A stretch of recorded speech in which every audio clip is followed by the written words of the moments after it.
Her picture's not showing yet. And we just wait a couple of minutes for Jan. You can see her picture. Hi, Sally. Hi, Sarah. Good morning. Good afternoon, everyone. Thank you. Yes. Sylvia is a friend of ours from Sydney. Sally lives in Cambodia, so we're all over the place. Ha is in Vietnam. Yes. More people will be joining shortly. We just give it a couple of minutes. Yes, and everyone has not joined. Kun Supatson, can I ask? You said that you teach the Thai language in the same link, isn't it? I tried to log in last Tuesday, but cannot. No, because the meeting code has been changed. Okay, I will write it down in chat. Okay, I will write it down in the chat. The changing of the meeting code and also the passcode. Oh, okay. I'm sorry about that. Actually, I tried to inform you, but it seemed nobody's know to connect with you. Sorry. But anyway, do you usually use Line? Yes.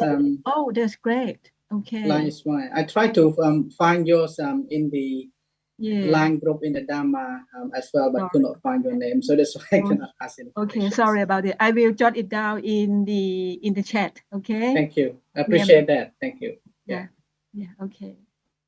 Okay, let's see if Ajahn is here now. Ajahn, are you here now? Yes, สวัสดีค่ะ everyone. Sawadika, Ajahn. Ajahn, I'd like to mention to you and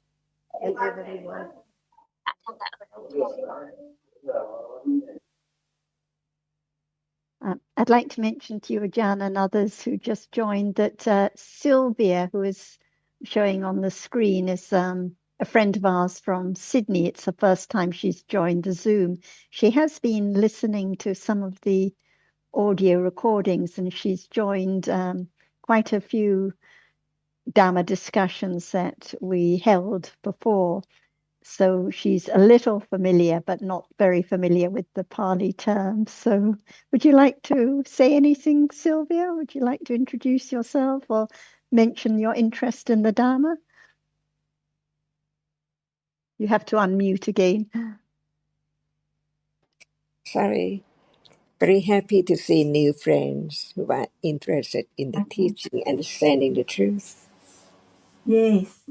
So thank you very much for allowing me to listen in today. I'm very interested and I know very little still. So it's baby steps, but I'm looking forward to hearing and learning. Do you know what our discussion is about?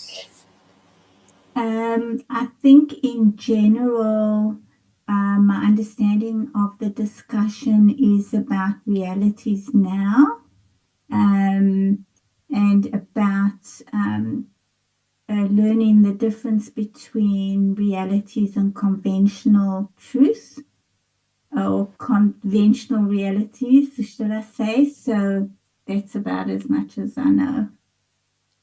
It's about the truth of what is there now. The truth of what is there now. Mm-hmm. Yeah. What is the truth? The truth of what is here now is just what is arising, what is arising and falling away right now. What is it? It is, I think it is consciousness or reality. What kind of consciousness is now? What kind of consciousness? Is it chitta? What Chitta is it? consciousness? Can we know it now? A reality that can be known. So what chitta can be known now? What chitta can be known now? Sound through the sense door. Is sound chitta? Yes. Sound is sound chitta. Yes, it's a reality. I think. That's right. We've learned. Yeah, Is it right? Just going to say this, so there are two kinds of realities, those that experience an object, Chittas and Chaitasikas experience an object, and those realities that don't experience anything, the rupas like sound. So sound doesn't experience anything, so it's a rupa, it's not a chitta. But the hearing now that hears the sound is a chitta. The seeing now, which sees what is visible, is a chitta. So the chitta always experiences the object. It's the chief in experiencing the object. So a chitta always needs an object, does it? Yes, it has to experience an object. Hearing cannot arise without a sound to be heard. Seeing cannot arise without an object to be seen. So it always experiences an object. Right. Okay. Yeah. Carry on, Ajahn. Just about now. See, About everyone. now. Do you think that everyone know what the sound is?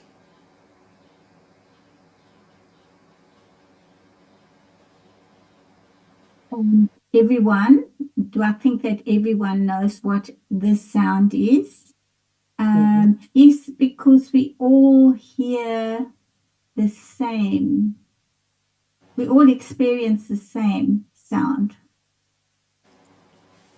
Yeah. And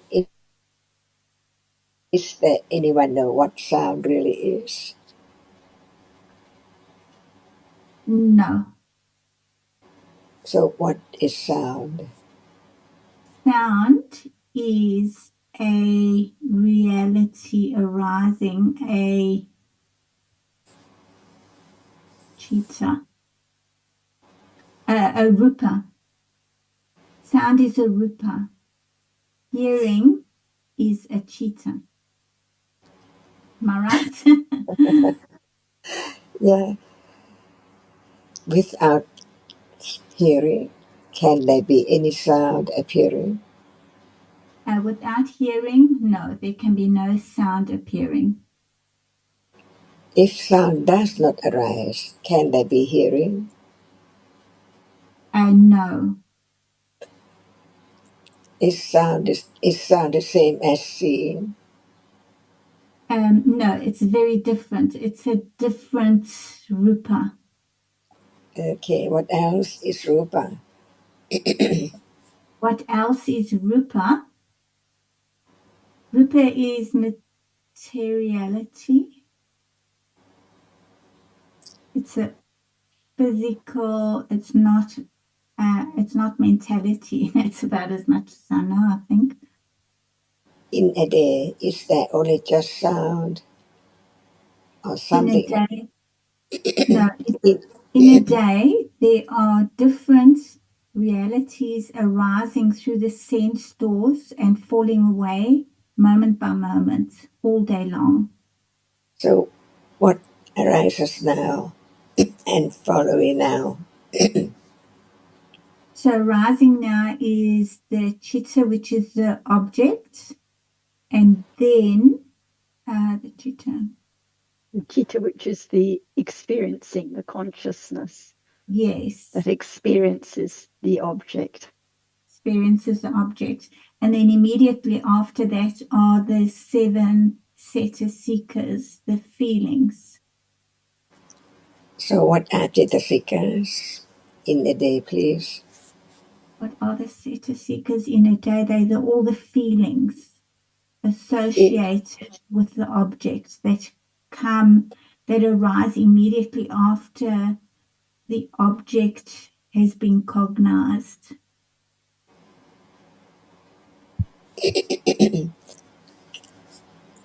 What else?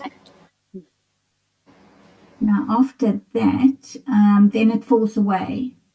Then the next chitta arises. I don't know what else. What else?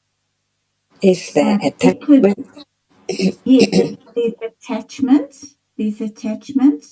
There could be aversion. There could be good feelings or uncomfortable feelings. Where are they now?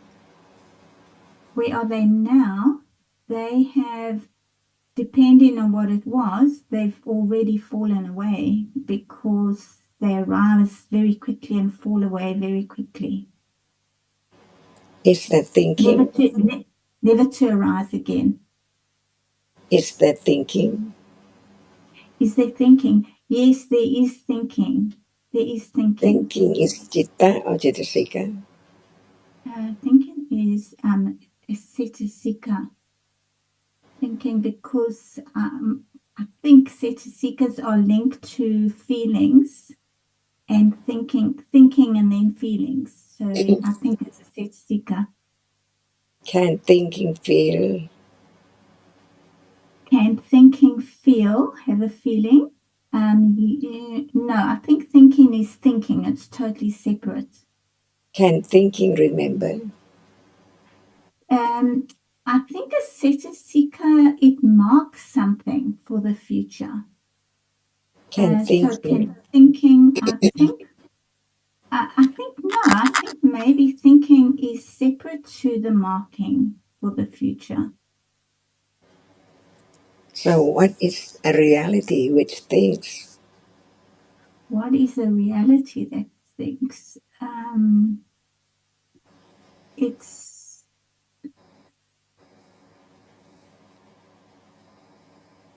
It's a nama.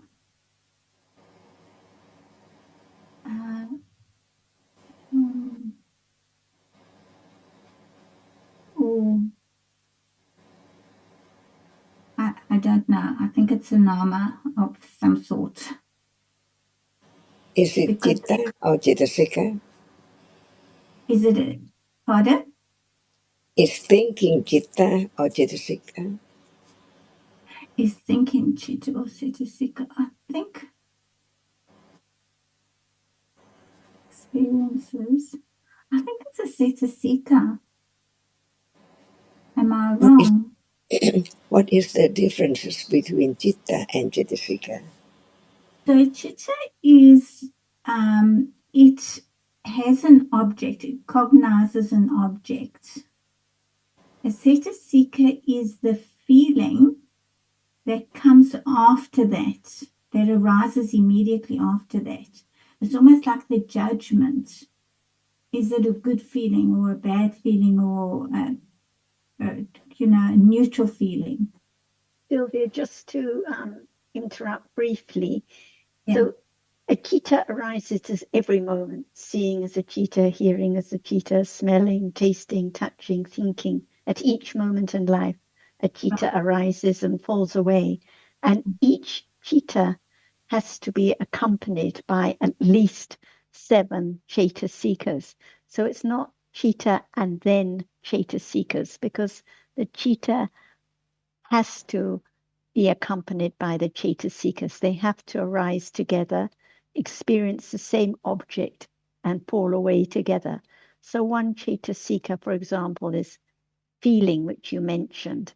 Yeah. So feeling, or Vedana in Pali, it arises with every citta. There's always pleasant, unpleasant, or neutral feeling at each moment. At a moment of seeing, it's neutral feeling.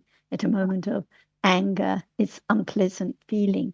So each citta has to be accompanied by 7 or many more cetasikas arising, experiencing the same object, falling away together. So the citta is the chief in experiencing. Seeing is the chief in experiencing what is visible, but it needs several cetasikas, such as the feeling, the concentration, the contact, the attention to experience its object, and then they all fall away. So the one that you and Ajahn also mentioned, the memory that marks the object, remembers it, Sanya and Pali, that's another Cetasika that also arises with every citta. So it's not citta and then memory. At every moment in life, there is the memory marking the object so that there can be thinking later.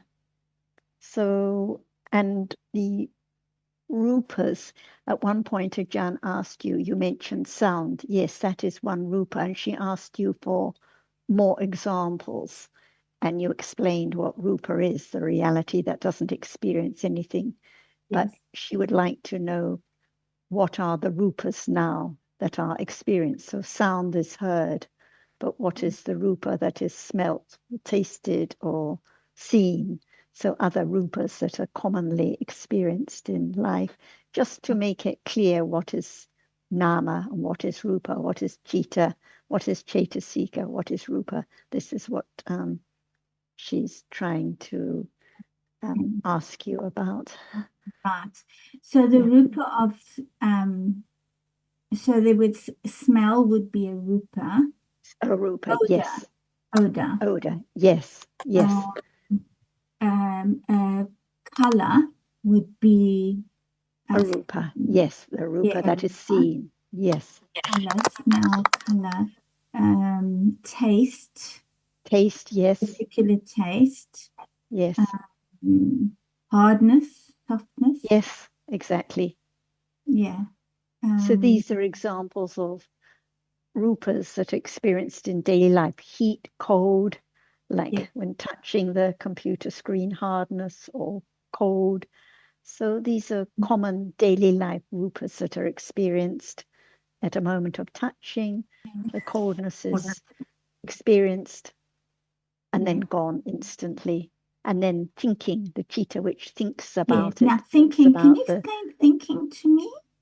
Yes, it's actually it was quite a tricky question, because after seeing, hearing, smelling, tasting, or touching, there have to be many, countless processes of citta through the mind. So it is the citta which thinks about the object, but that citta which thinks has to be accompanied again by many cetasikas. So in simple terms, if it's not seeing, hearing, smelling, tasting, or touching, it's thinking now. There are other cittas, but these are the main ones. Okay. So when Ajahn was saying is thinking citta or cetasika, it's a citta, but it has to be accompanied by cetasikas like the memory and another cetasika that touches the object, and passa which contacts the object. It needs the support of many cetasikas to experience its object. And whereas seeing or hearing only experience a rupa, sound or visible object, thinking can, in the mind, or can think about a reality or a concept. Anything can be the object, real or imaginary. And the reason Ajahn is asking these questions and is helping you to really be clear about these different details is just to show that no one there, no thing there. This is life at this moment. As she mentioned at the beginning, just different namas and rupas arising and falling away, cittas, cetasikas and rupas. That's all there is to life right now. But I know you appreciate that. Would you like to carry on, Ajahn? Okay. If there's no idea, no understanding about what we are saying now, like citta and cetasika, can we just think about what are there in a day? In general. There's no right understanding. And that's what are there in a day? Seeing, Sorry, you etc. fell out there. Sorry, I just lost the first bit of the question. If there's no understanding about Nama and Rupa, yet in a day just begin to think by oneself, what are there in a day? Can there be any thought about what are there in a day? That I think the thoughts about what there is in a day is all about conventional ideas. There's no reality in the thoughts, so there's complete ignorance. So is there seeing in a day? There is seeing in a day. Yes. Hearing, Hearing, there's hearing. There's, smelling, yes. hearing, seeing, smelling, tasting, Testing. touching, Movement. even and thinking, right? In a day, Yes. just in a day, without further understanding or talking about anything else.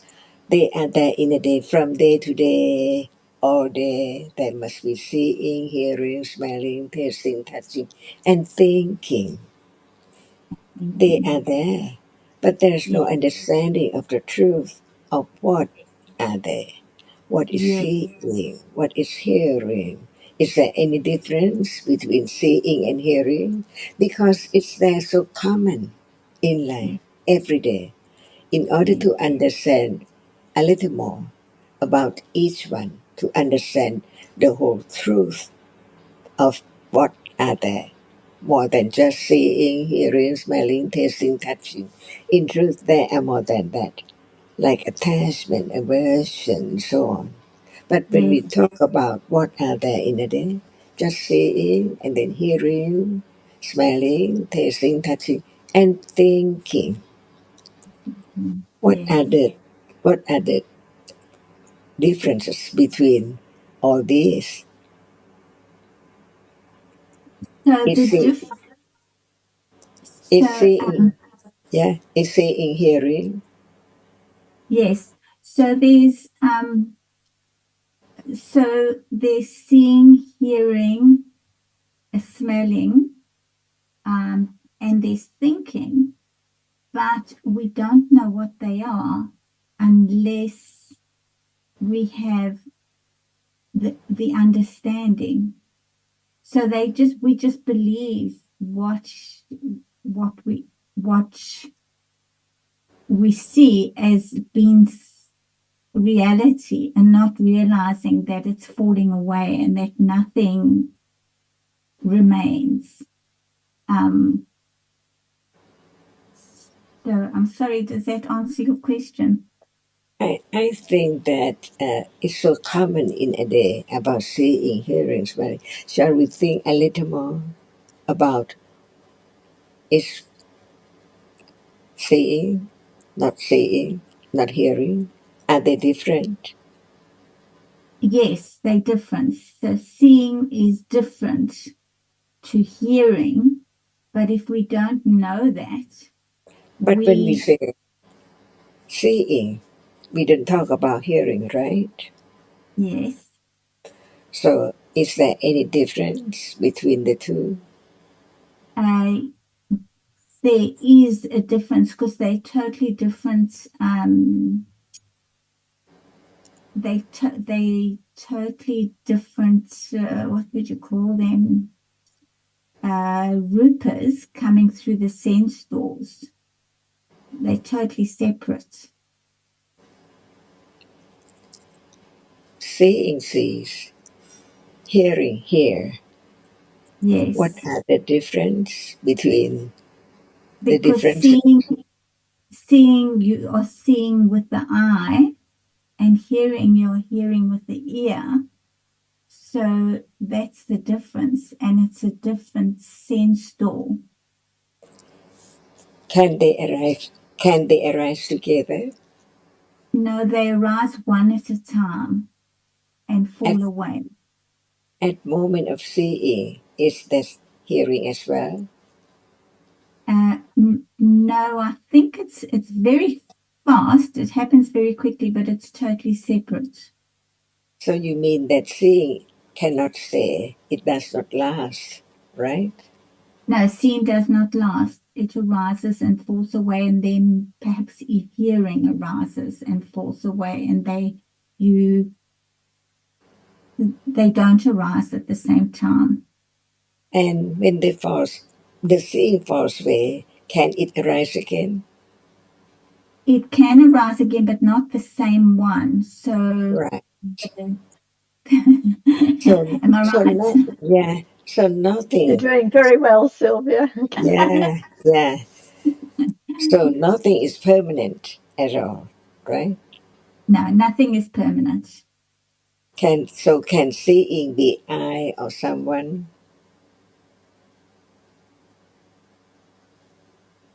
I'm sorry, can seeing be the Can eye the, of someone? yes.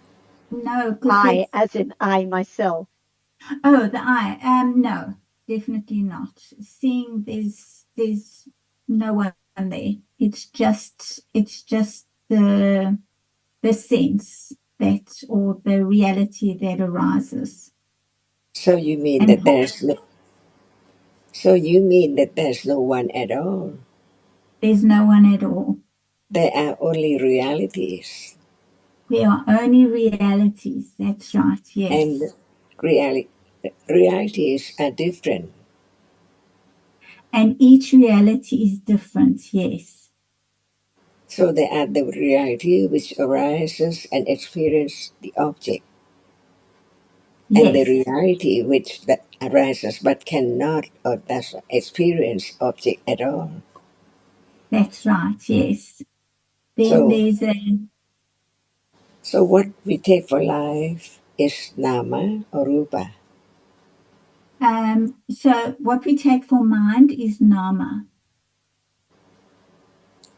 I And think from Ajahn here said to what we take for life. What we take Oh, for life. life. Oh, what do we take for life is, sorry, I didn't hear the last bit. What we take for life is what? Is that the question? Okay. What we take for life is just realities arising and falling away very quickly. So there's no self, and there's none of the realities are lasting. They are impermanent. so now it's not you who see, right? That's right. Yes. It's can a dog see? A dog A dog see. Yes, a dog can see. is seeing a dog. Is seeing a dog. No. The eye sense sees the object, which may be a dog. It experiences it, and then it falls away. Can a dog see? Can a dog see? A dog, oh, I absolutely have no idea, but I think it does. I think a dog sees. So Dog sees. Okay, hold on. I'm starting to get this now. So really, it is the consciousness that sees the dog. The dog does not see. The dog is the object. Am I right? we just talk about human being and cat and dog. So Yeah. now is seeing I or you or dog or cat, So seeing is seeing. right? Seeing is seeing. There's no I, there's no dog, there's no cat. Right. Ah, got it. I get that now.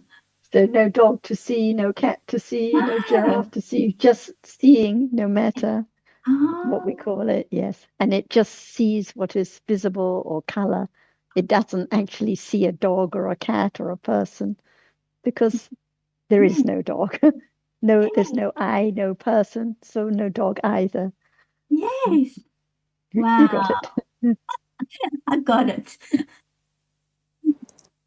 Yeah. So when we say something like dog or cat, In truth, no dog, no cat. Only realities, different ones. Whatever arises is conditioned by its proper conditions only. Without the eye base, there can never be seeing.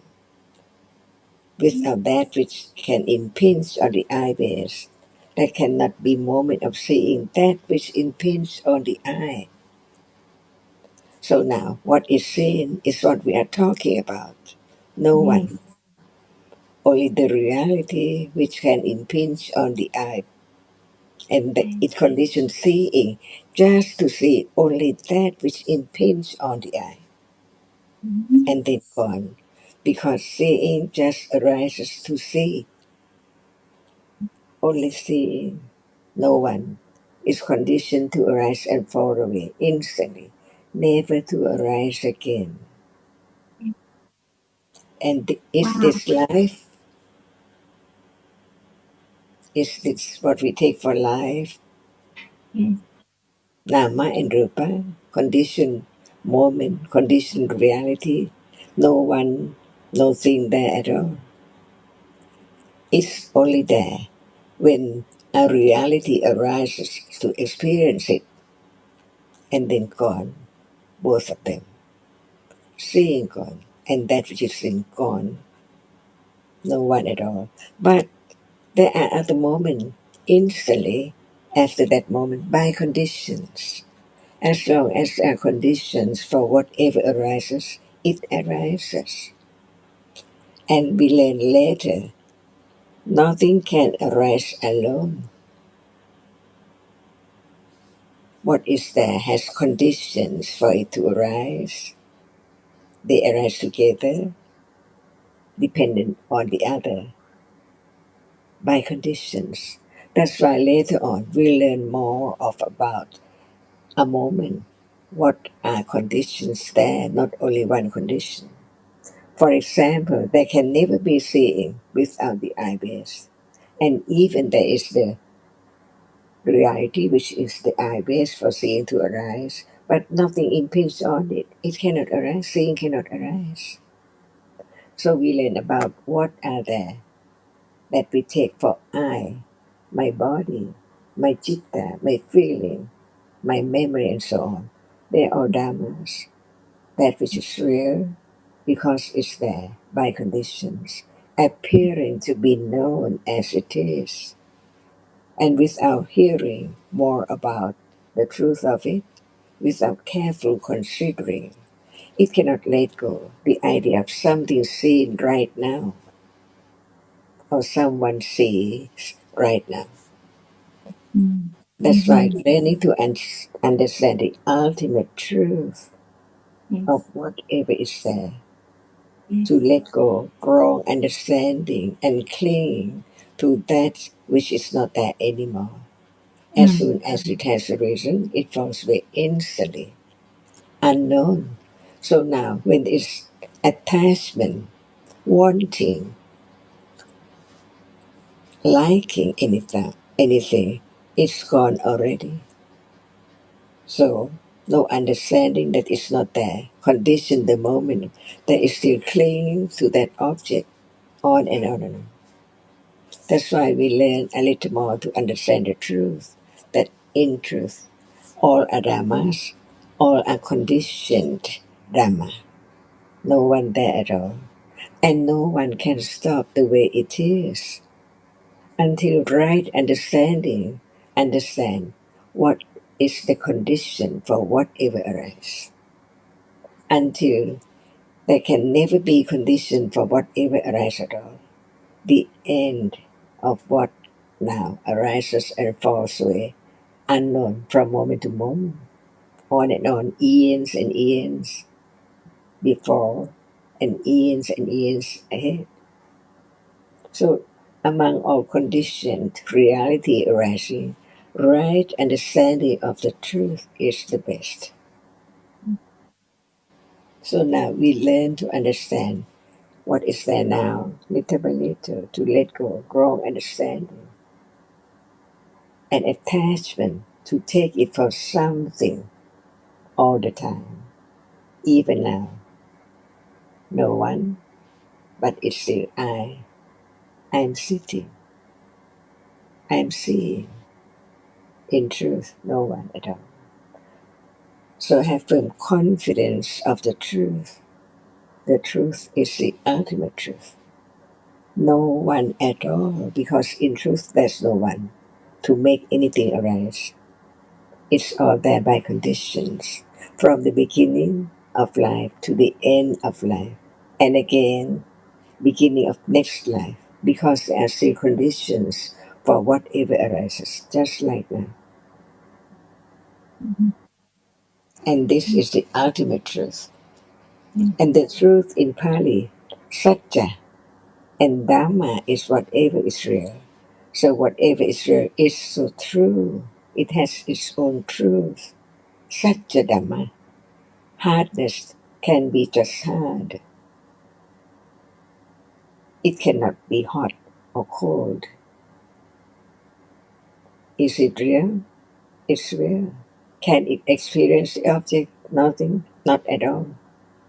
That's why learn to understand the truth of what is there can be classified by way of one arises and experiences the object, and that which arises but cannot experience anything at all, like hardness, it's just hard.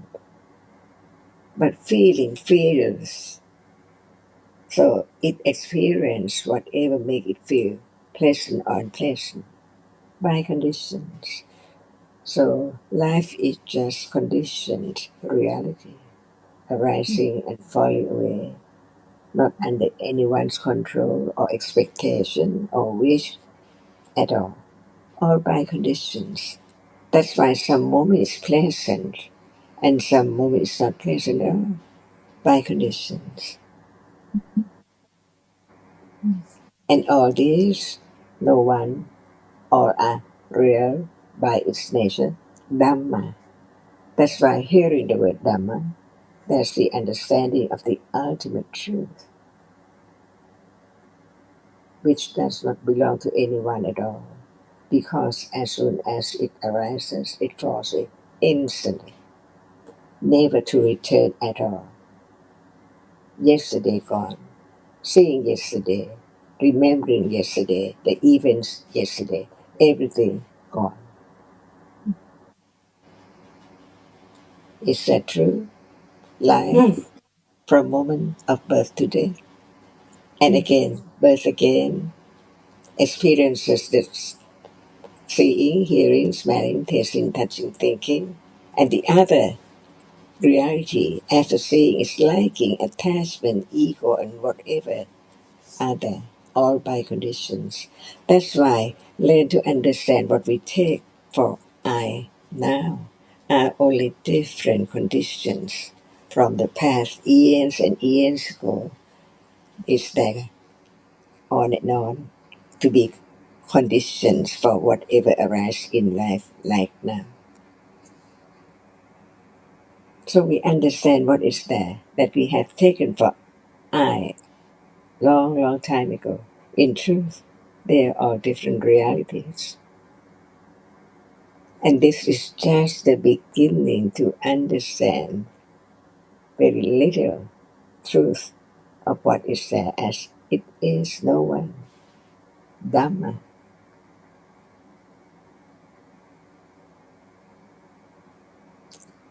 Is there any unwholesome Dhamma?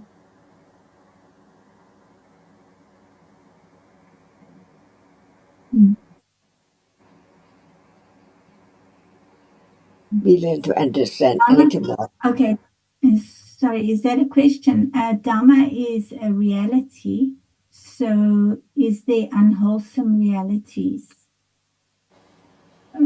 I think it's just a reality, and then it's a reality that arises with feelings. What is unwholesome? What is unwholesome is unpleasant feelings, unkind thinking, unwholesome is unkind speech, violence, maybe.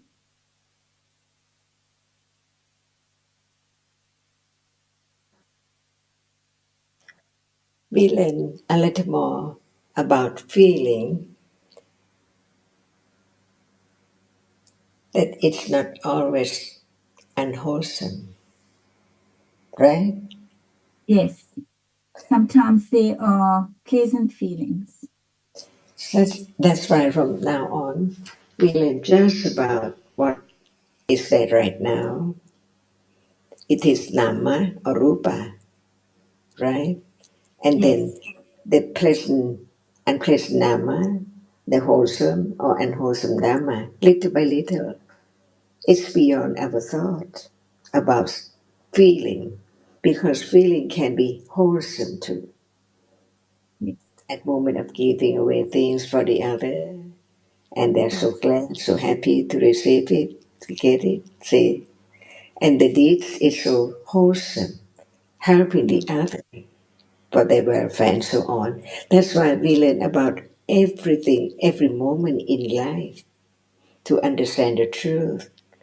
What is it at that very moment? So we learn little by little about different kinds of realities. Now we learn about Chitta, Cetasika, and Rupa. And how many Chittas, how many Cetasikas, how many Rupas later, little by little, to understand the truth, to have firm confidence of the truth, that Yes. they are Dhammas, not anyone at all, not anything at all. Yes. Yes. So, do you have the body? Or what is the body? Is it your body or what? See? Because before learning about it, it's my body, right? Yeah. But now, not anyone's body, but what is body? Little by little, learn about the truth of each moment. Mm-hmm. Mm-hmm. Yeah. Feelings, we so used to thinking when it's pleasant feeling, it's good. But we learn that pleasant feeling can arise with attachment, or pleasant feeling can arise with kindness or understanding. So the pleasant feeling can be wholesome or unwholesome, depending on whether it arises with attachment, for example, or with goodness. Yes. And so when Jan was asking about what are the unwholesome realities, unwholesome cetasikas, well, earlier she was talking about how there's attachment all day long, attachment to actually the reality that's already got fallen away, attachment to what is seen, but what is was seen as gone, attachment to sounds, but they've all gone. So there's always clinging to what is actually already gone. So Mm-hmm. attachment is an example of an unwholesome cetasika, and it can arise with pleasant feeling or neutral feeling. Yes. So we can't judge what is wholesome and unwholesome by the pleasant Yes. feeling. Yes. And one other point I was going to just pick up was eye sense or eye base. It's the same. So Ajahn was stressing that without eye sense or eye base for the visible object to have impinged on, there couldn't be a moment of seeing. Without ear base, sound can't be heard. But earlier you were suggesting that the eye sense experiences a visible object, but actually the eye sense and the ear sense, they are rupas as well. So they don't experience anything. So for a moment of hearing to hear, there has to be the rupa, the sound that is heard, and there has to be the ear sense, another rupa, for the sound to have impinged on in order for that hearing to occur. If someone is deaf, no ear sense, so no matter what sounds there are, they're not impinging and they cannot be heard. Yes. So only seeing sees, only hearing hears. The eye sense and ear sense don't experience anything, but they're rupas that have to arise as conditions Yes. for the sound or visible object to be experienced. Right. Okay. Mm-hmm. So many intricate points, yes. Yes. Yes. And I think here it's the use of the question of the use of the word. I think the sense, sometimes when people hear the word sense, they quickly think about the experience yes. itself. But here in our Dhamma discussion, when we use the word sense, we refer to the base upon which the different experiences arise. Yes. Yeah. Okay. It's interesting because if when you're just learning from reading, you don't you don't know how to discern the difference. It takes a while. Like I don't know if you know what I'm saying. If we didn't have this discussion now, I wouldn't have been able to realize that. It takes a while. It takes a long time. And sometimes one has to have the discussion and be Yeah. questioned, like Yeah. what is wholesome or unwholesome, and then one appreciates that maybe one doesn't even know, like at this moment, Exactly. is the consciousness wholesome or unwholesome? Yes. Because we can see an outer appearance, for example, when someone is making an offering or giving a gift, and we Yes. think it's a wholesome act. But Yes. what about the moments of clinging to the gift or hoping that the recipient likes it, or disappointment if they don't like it?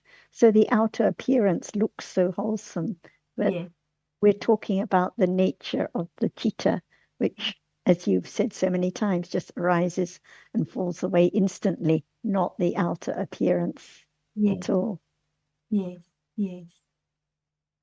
Okay. Yeah. I've learned a lot in the last few minutes.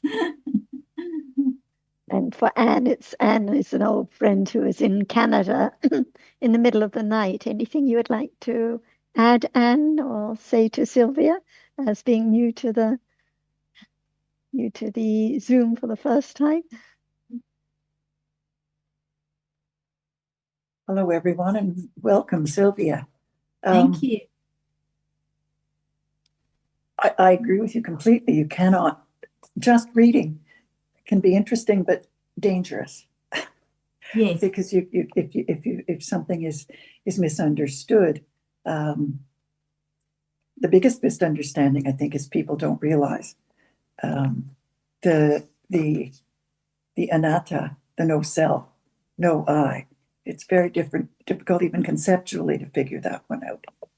So I think I've certainly found that discussions are very, very helpful and really necessary.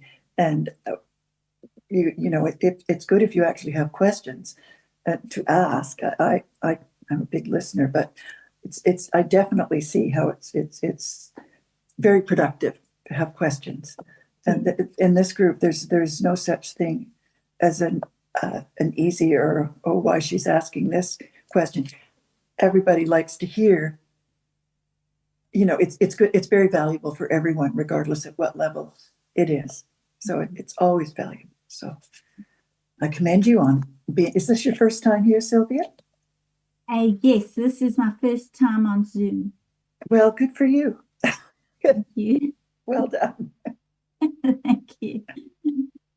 Before COVID, when we were having quite a lot of live discussions, Sylvia used to join quite regularly. So she knows some friends like PT, you remember PT, Sylvia, and some other friends. Yes. Yeah. Well, this works really well, the Zooms. Yes. We're all very fortunate. And Betty, were you about to say something? I can't hear you, Betty. We can't hear you. Yes, I'm very happy to just listen. It's always nice to have a review and welcome a new student to our group. And I'm just so utterly impressed, Sylvia, how much you already understand. Thank you.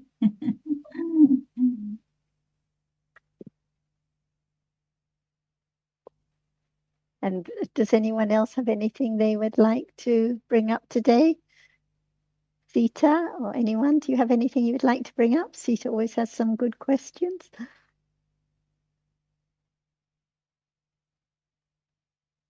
Yeah, I was listening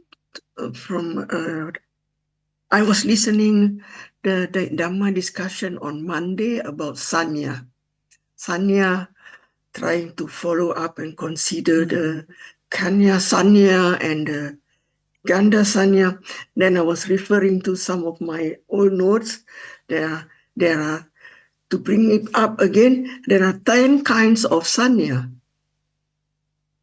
Just if anyone uses Pali terms, could you just give an English translation for the benefit of newcomers? Otherwise, they may lose the whole thread.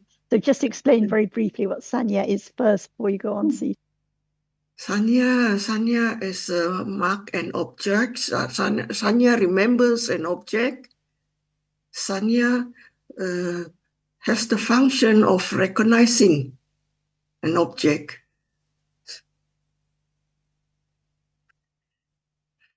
And through my notes, I saw there are 10 kinds of Sanya, and that's why I was trying to consider each and every one of the Sanya, the different. There's one like saying is the, the Monday discussion was the Sanya, the idea of impermanence. Yes, and that was Sanya Ganda. Am I correct? Can I help me? Ajahn?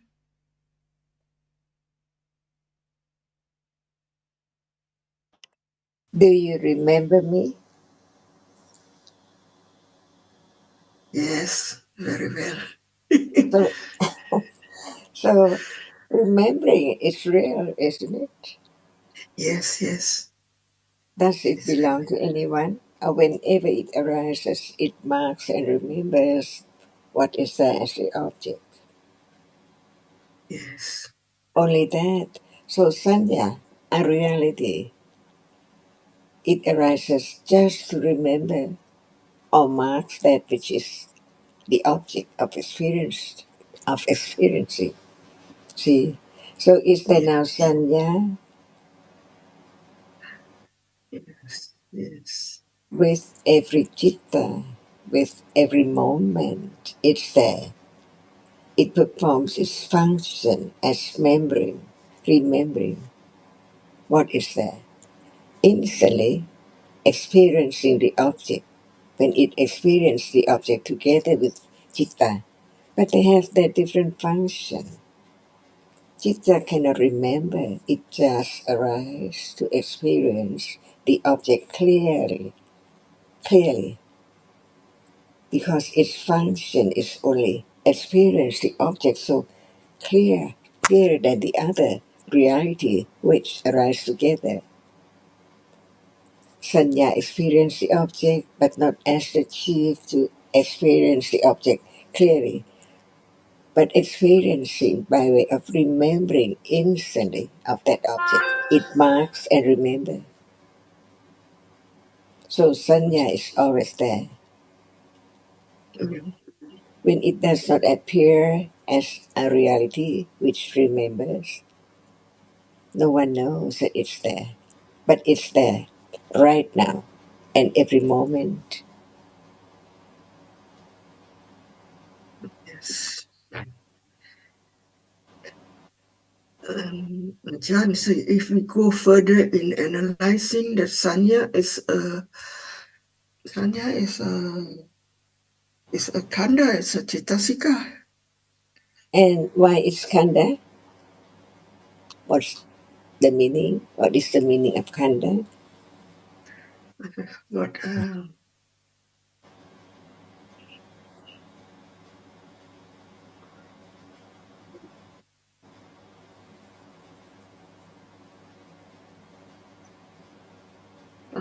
forgotten.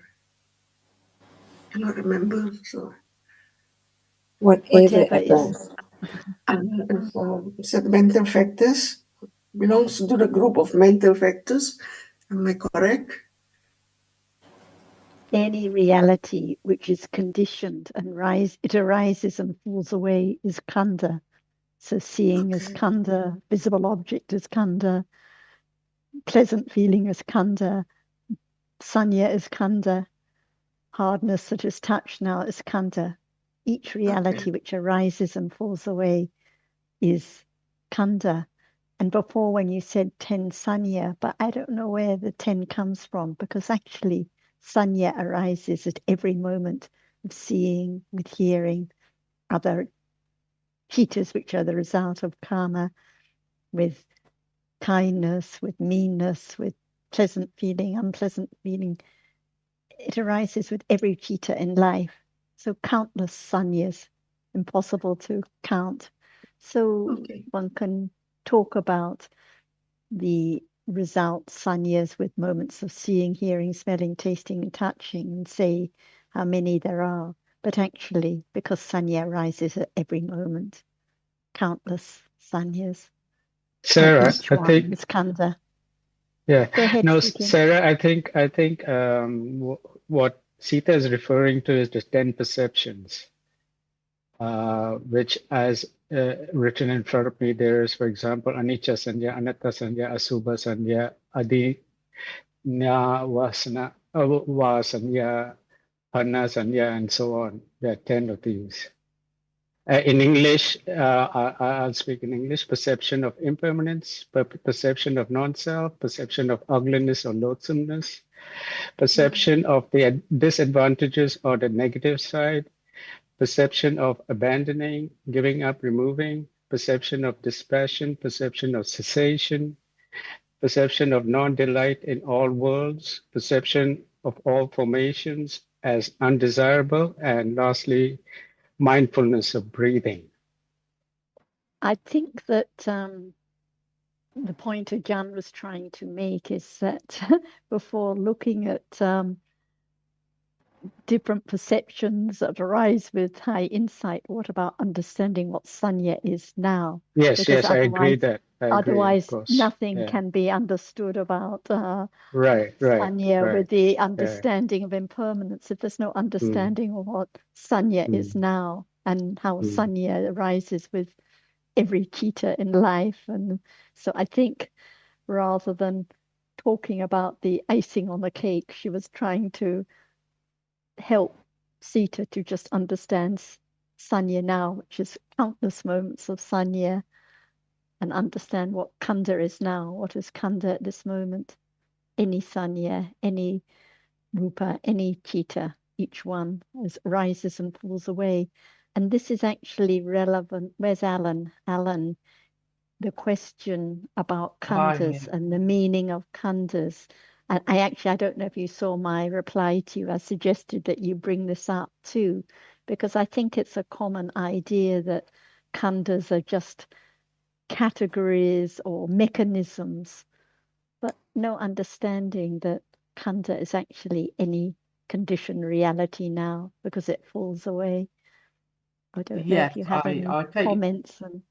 I take your point. I think I think that what I said could be misleading, that I meant to say that a rupa, for example, tastes belongs to the group kanda, but of course it is kanda in itself, in the sense that you are female and you belong to the group female, so that everything within that group is you can call that group. So you can call you female, and in the sense that you can call taste a kanda. So yes, I get the point that and also it's good to illustrate the way you did, because it separates out, because that is actually understanding one reality.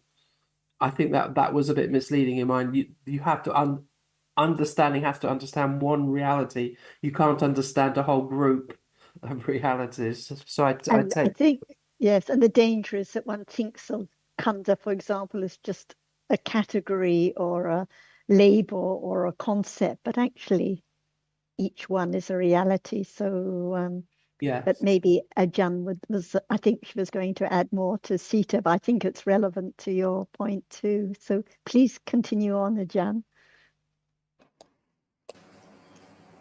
Does seeing arise? Yes.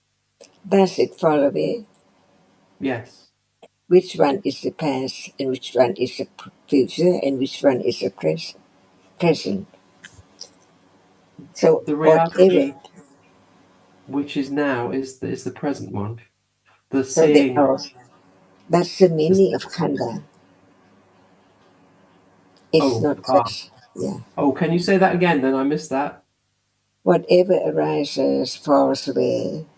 The present one will be the Oh, past one, and the future will be the present one. Each characteristic, okay. So that's the each absolute reality. meaning of kanda.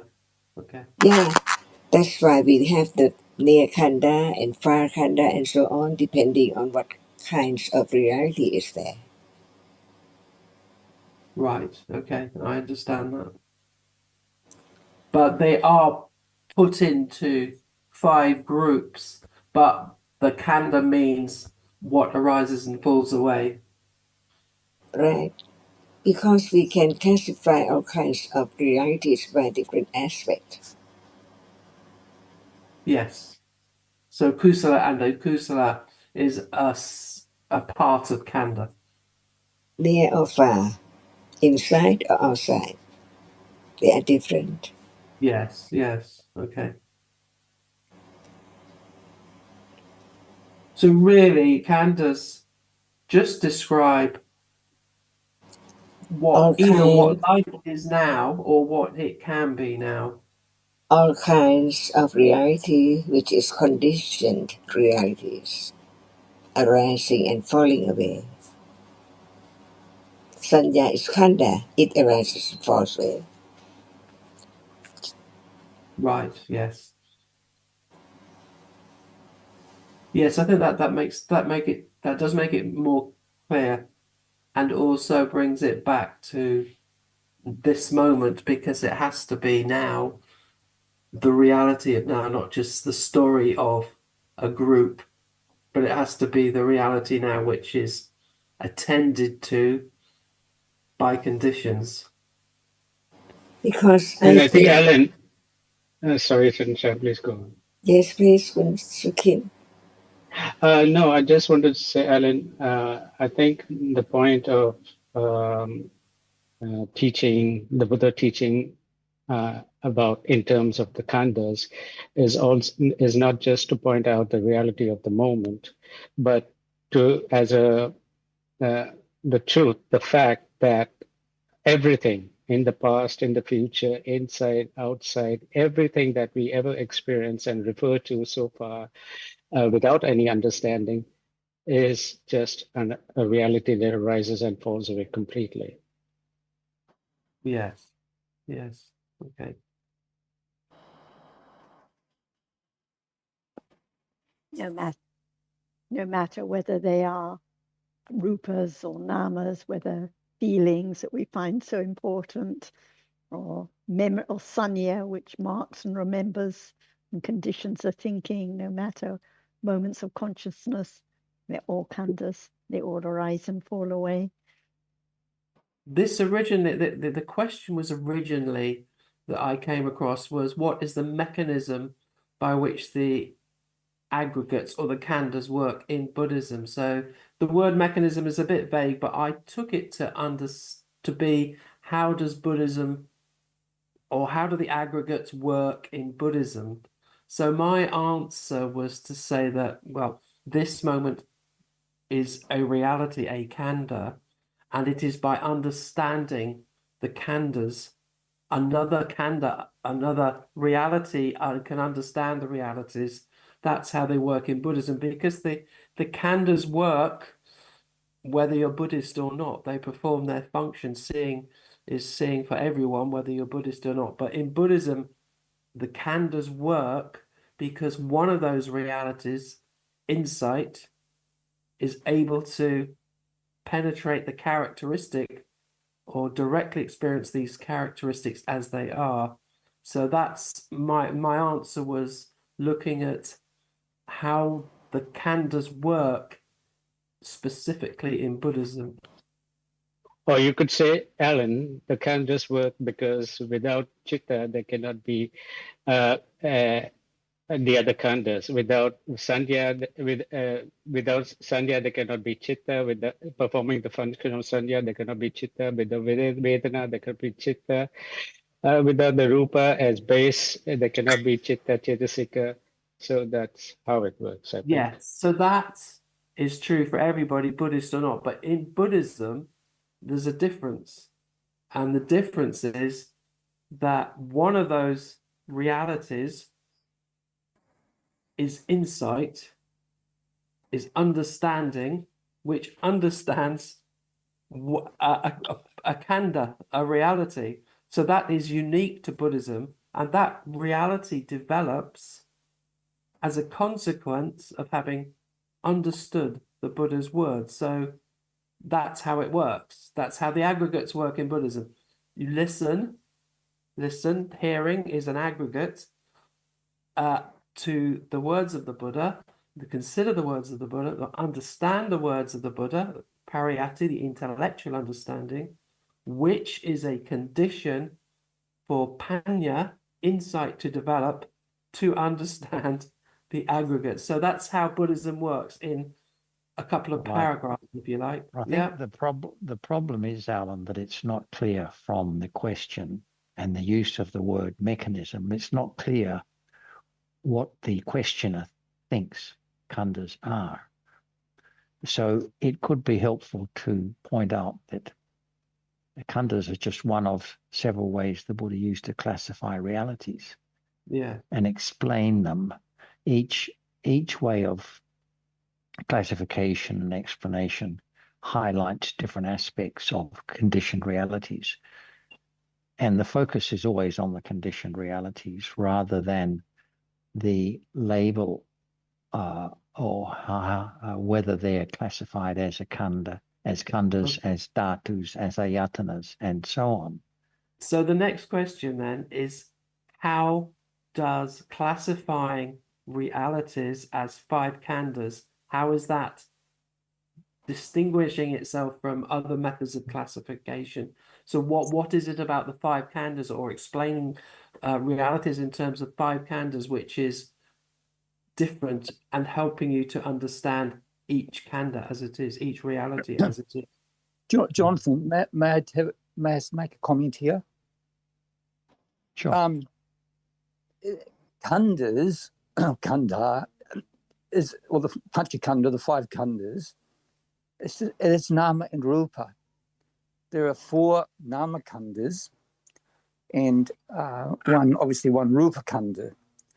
Now, I think Jonathan made a really good point because, and I can't help be reminded of what Kun Sujin was talking about last week. You know, when that question of mechanism can very be misleading, and this may be indicative of that, indicative of the fact that there may be some misunderstanding as far as the Dhamma goes. Now, we know it's subtle. I'm not saying there necessarily has to be. But ultimately, it comes down to nama and rupa, and as Jonathan just mentioned before, where different dhammas are classified in different ways, whether it's ayatana or dhatu or whatever. So the mechanism, you can say, is, and Tanajan would always remind us, is to come back to the present reality, because that is the only way that we can ultimately begin to have a grasp on that, inverted commas, mechanism, which is the realities that appear and disappear so very quickly all the time. So khandha is just, it's just another name, whether it will have to be either nama or rupa. And then I think, as Jonathan said, and I'll just finish up here, Jonathan, it might be helpful then to sort of draw out the person who's talking or asking the question, you know, what would they like to understand? Because it'll always come back to the present moment. It has to have an understanding of the Buddha's teachings. Thanks for that, Jonathan. Please continue.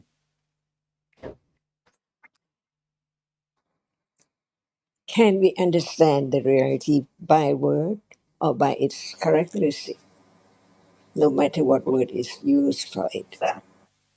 Yeah, it must be its characteristic, Tanajan, because the word, like as you said, have you talked about earlier on, can just be can create a story, and it can lead on to all sorts of other stories that may not be very helpful. So, as you often point out, to begin to study the characteristic of the Dhamma, whatever that reality is, that appears, whether it be seeing, hearing, thinking, hardness, softness, and so on, that can help develop the understanding to better appreciate what nama is, what rupa is, what the khandhas are, what the ayatanas are, and so on.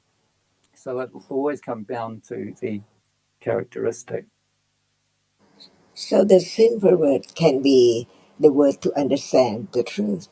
For example, what is there now? See, very simple. But the truth is there. There. What is there now? See, very simple. Well, that's exactly right, Tanajan. But I was talking with a friend just recently, and there's that saying that sometimes used these days, hidden in plain sight. The reality. So we can understand khandha in the very simple way. Is there now? What is there now? Little Yeah, by well, little. Is there now? there has to be Tanajan. There has to be a Dhamma appearing now. And what is there now? Little Sound by can little, be. word by word. What is there now? Well, different Dhammas arising in No, formal no, no. ways. No. Other word. What is there now? Sound, for example. Okay. If sound does not arise, can there be sound appearing? No, Tanajan, definitely not. As So, soon as it has a reason, does it gone, fall away instantly? true cup. So the Must sound now is not the sound just a moment ago. cup. Exactly. And the sound cannot be whisper object. Sound has to be sound. Is that Cup. right? So True. sound is a reality, and it's there when it has a reason and then gone. So even the sound, the past one, the present one, and the future one, there must be sound later, so for sure. But it cannot be changed. It has to be sound. So we talk about one reality, which is not permanent at all. And If of it course we does not, can relate that. Sorry, can you please and continue? all these words are about the truth of khandha. We learn about what is meant, what is the truth of khandha. Not True. very fantasy word, but the truth is that it's there. Sound cannot be changed.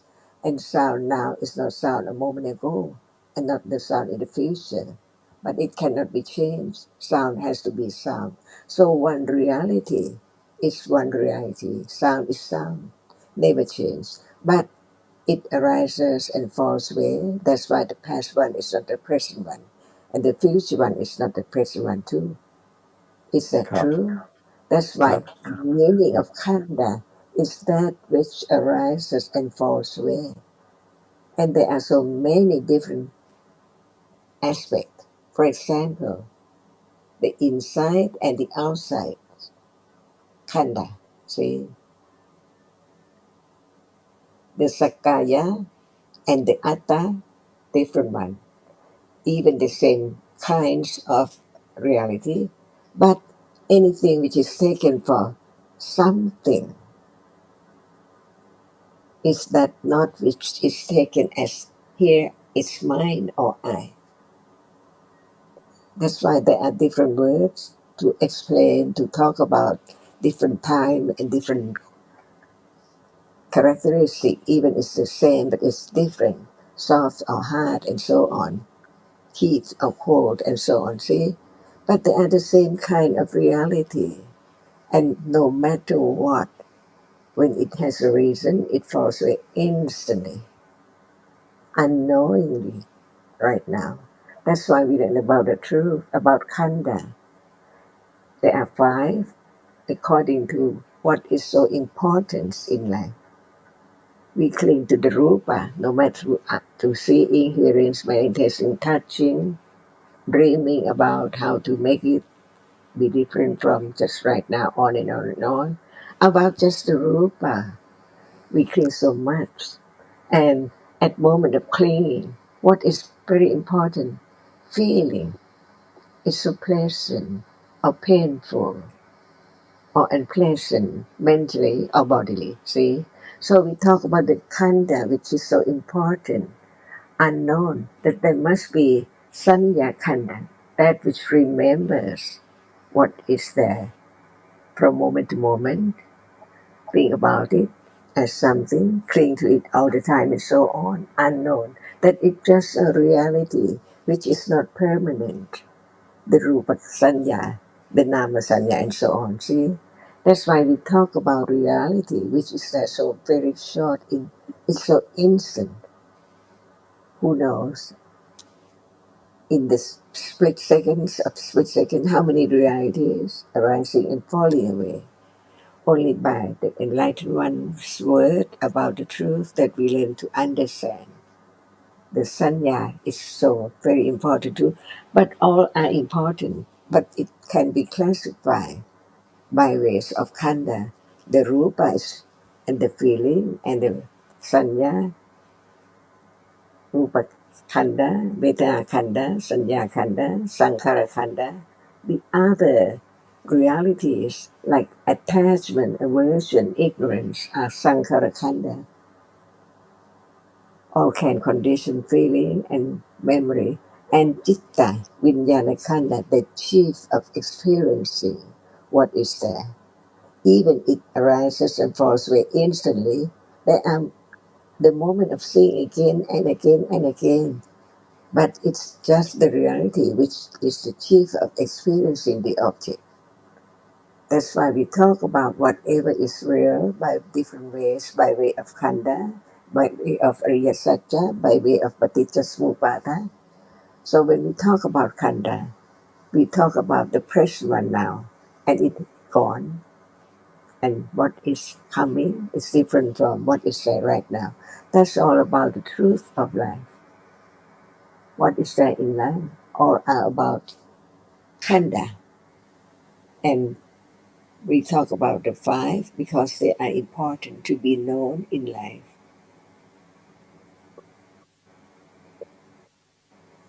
Then, Achan, can you say a little about the Upadana Khanda? I'm being reminded about that also.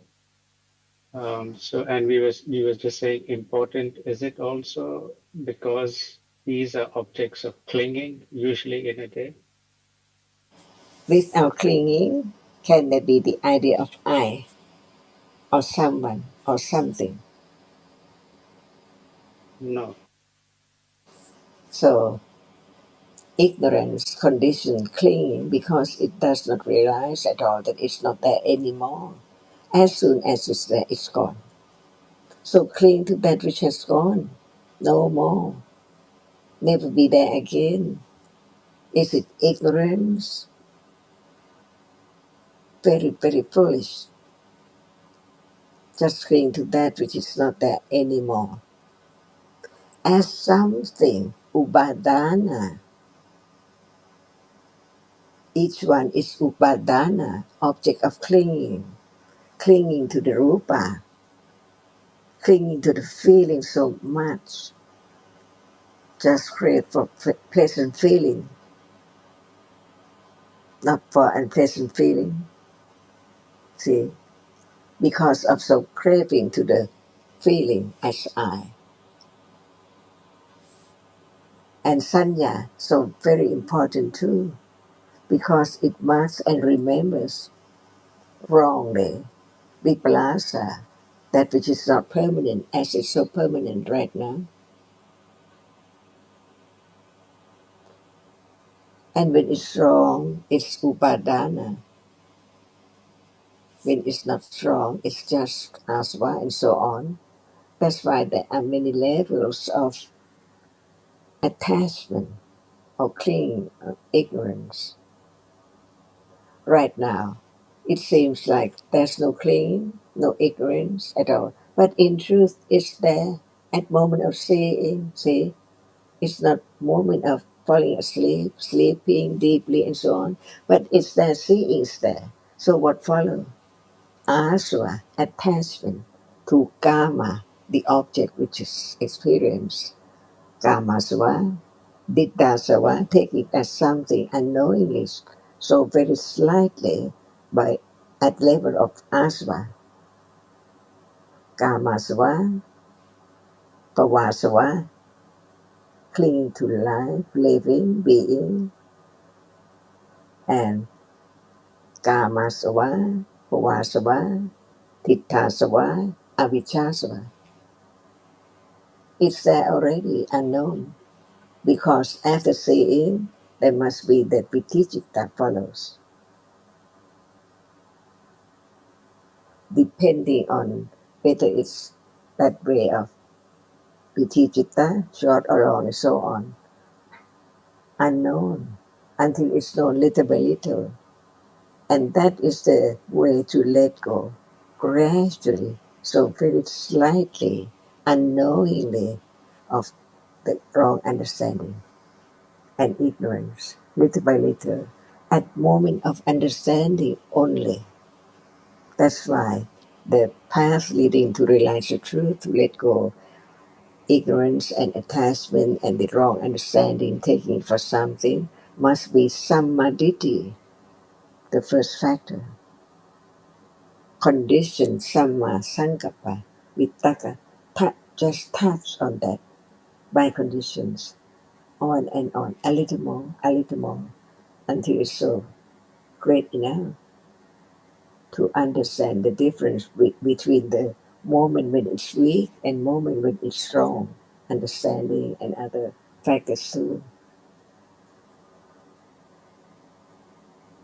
So, And this is why also dukkha is summarized by the khandhas, because whatever arises and falls away in life, in other words, whatever khandha there is now, any rupa, any nama, arises and falls away, and it's dukkha because it is gone instantly. It's not a refuge, but it is the object of clinging again and again. So it's actually about daily life now. So these aren't just devices or categories. They are the rupas right now, the feelings right now, which are the objects of clinging again and again, even though they've gone as soon as they've arisen. And it's really just clinging to thin air because nothing is there at all. But that's why each conditioned reality is dukkha, because it is impermanent. And this is the meaning of khandha, that which arises and falls away now. Sorry, Ajahn, I just wanted to give a simple explanation for one or two newcomers. thank you for helping me or anyone to understand. I just, Sylvia, anything else you would like clarified before the end of the discussion? Any questions you have? No, I'd just like to say to you, Sylvia, I appreciate your questions. And I think what you made a comment earlier on about when you are able to hear other people talk about the Dhamma and in the ways that perhaps are not so familiar, then as you intimated or you talked about, that it helps you to get a better understanding of the Dhamma when other people are able to share it with you. And the Buddha spoke about this, that it's so valuable to have good friends in Dhamma, because we can't do it on it alone. No. We need good friends, and I think you made a really good point in that respect. Yes. Thank you for saying that, because I've really been experiencing that whole thing of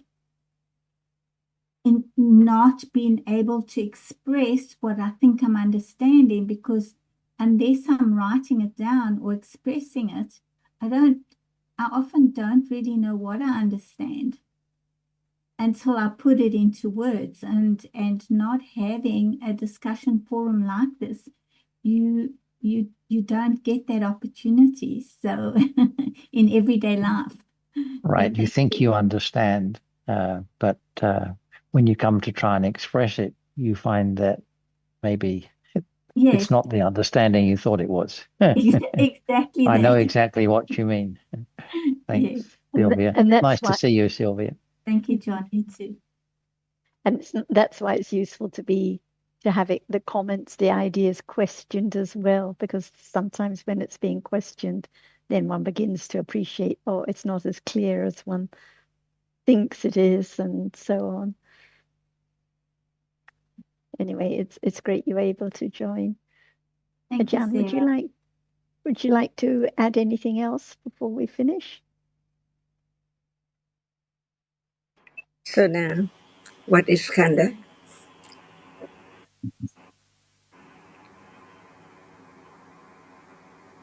Is there Khanda now? Let's Whether ask Sita to answer, because Sita brought up this topic in the first place. Carry on, Sita. Yes, Ajahn, there is skanda now every moment. what is Khanda now? There is this arising and falling away of conditionality. So very short, very Yes, fast. and now. Mhm. Not permanent at all. Yes, Ajahn, a little, I have a little more question.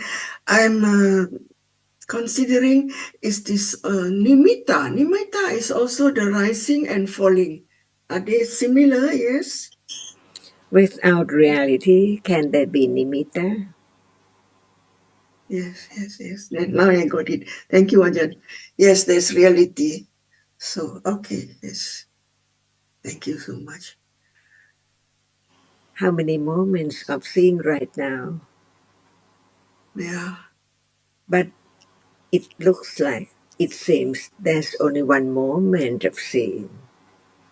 In truth, even what we take for one is not one, much more than that. Okay. Because just one moment cannot be realized at all. By way of Viticita. Yes. So whatever appears in life, the Buddha said, what appears is the nimitta of a reality. Nimitta of seeing, because right now, not only one seeing moment. Nimitta of hardness at moment of touching. Just that which impinge on the eye base cannot appear as hardness right now when it's touched. So many moments of experiencing until it appears as hardness to be known. So all are known by nimitta because of the rapidity of the succession of that which rises and falls away. All the time, instantly, we live in the world of nimitta and we live in the world of atta, not understanding the truth of what is there as no one and nothing at all, but it looks like something all the time. As soon as one opens one's eyes, so many things around. How come? Because each one has to impinge on the eye base for seeing just to see, followed by atacitta, experience the same object, but cannot see.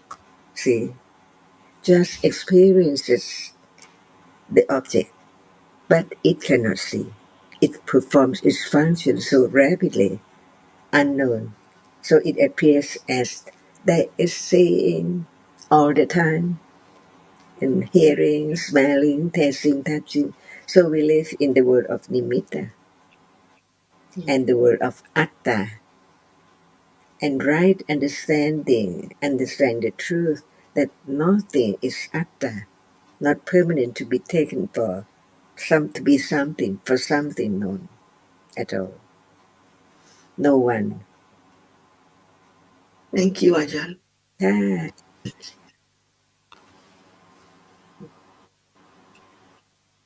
And the time is up, Kun Sarah. Yeah.